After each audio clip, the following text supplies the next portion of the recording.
خواتین کے عالمی دن پر وزیر اعظم ہاؤس میں خصوصی تقریب کا اہتمام۔ وزیر اعظم شہباز شریف نے کہا، جنوبی پنجاب میں خواتین کی تعلیم سنگین مسئلہ تھا۔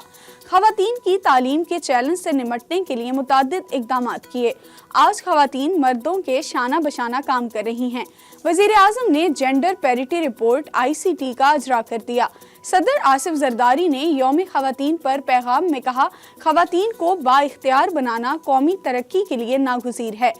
خواتین کو مساوی حقوق مواقع دینے والے معاشرے زیادہ خوشحال ہوتے ہیں۔ میرے پروڈکشن آرڈر منسوخ کر دیں یا اعجاز چودھری کو ایوان میں لایا جائے۔ اون عباس کا سینٹ اجلاس میں اظہار خیال۔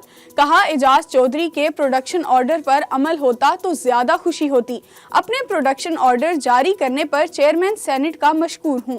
چیئرمین سینٹ نے کہا، اعجاز چودھری اور اون عباس بپی کے پروڈکشن آرڈر جاری کیے لیکن مکمل عمل درآمد نہیں ہوا۔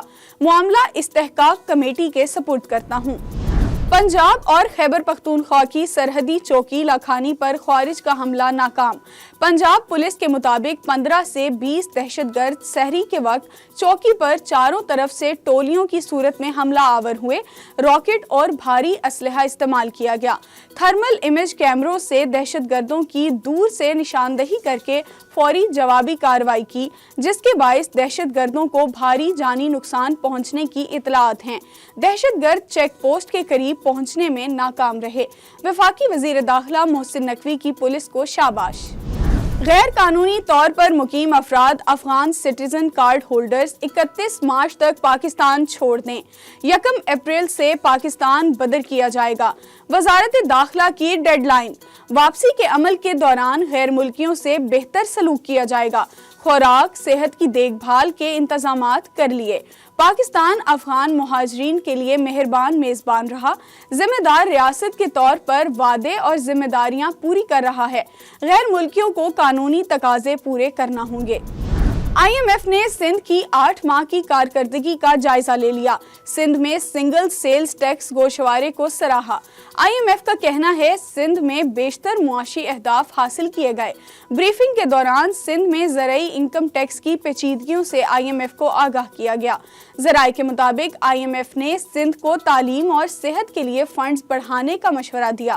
پسماندہ اضلاع میں معیار زندگی بہتر بنانے کی ضرورت پر بھی زور دیا گیا۔ وزیر اعظم سے ممتاز کاروباری شخصیات کی ملاقات کی اندرونی کہانی سامنے آ گئی۔ وزیر اعظم نے مارچ میں صنعتوں کے لیے بجلی کا معاملہ حل کرنے کی خوشخبری دے دی۔ سابق نگران صوبائی وزیر صنعت احسن تنویر نے کہا، وزیر اعظم نے مارچ کے آخر تک بجلی کا معاملہ حل کرنے کی یقین دہانی کرائی ہے۔ معروف صنعت کار عارف حبیب نے کہا، ریئل اسٹیٹ کے حوالے سے کافی اچھی پیش رفت ہوئی ہے۔ کنسٹرکشن پیکج پر حکومت کا اتفاق رائے نظر آ رہا ہے۔ سوشل میڈیا پر ملک مخالف منفی پروپیگنڈے کا الزام۔ پروپیگنڈے میں ملوث 15 PTI رہنماؤں اور سوشل میڈیا ٹیم کے 10 افراد 11 مارچ کو دوبارہ طلب۔ اسد کیسر، سلمان اکرم راجہ، رؤوف حسن، فردوس شمیم نقوی، خالد خورشید، میاں اسلم اقبال، حماد اظہر، تیمور سلیم کو نوٹس۔ اون عباس، عالیہ حمزہ، محمد شہباز شبیر، وقاص اکرم، کمل شوذب کی بھی طلبی۔ شاہ فرمان، آصف رشید، زلفی بخاری اور دیگر کو بھی طلبی کا نوٹس جاری۔ خیبر پختونخوا کی سالانہ کارکردگی رپورٹ شائع ہونے کے بعد مخالفین کی چیخیں نکل رہی ہیں۔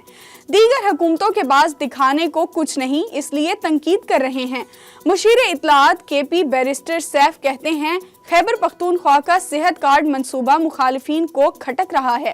خوشی ہوگی اگر دیگر صوبے بھی صحت کارڈ منصوبہ متعارف کروائیں۔ اشتہارات کی بجائے عوامی فلاحی منصوبے شروع کیے جائیں۔ IMF نے حکومت کے 1250 ارب روپے کے بینکوں سے قرض کے فیصلے پر کڑی تنقید کر دی۔ عالمی مالیاتی ادارے نے خبردار کیا کہ اگر بجلی کی طلب کم ہوئی تو CPPA سود اور اصل رقم کیسے ادا کرے گا۔ سرکولر ڈیٹ کے طوفان میں گھرے بجلی کے شعبے پر بھی IMF کی گہری تشویش۔ دوسری جانب بجلی ڈویژن کی جنرل سیلز ٹیکس میں کمی کی تجویز بھی مسترد کر دی گئی۔ پاکستان اور IMF کے پہلے مرحلے کے مذاکرات مکمل، مگر سخت شرائط کا امکان مزید بڑھ گیا۔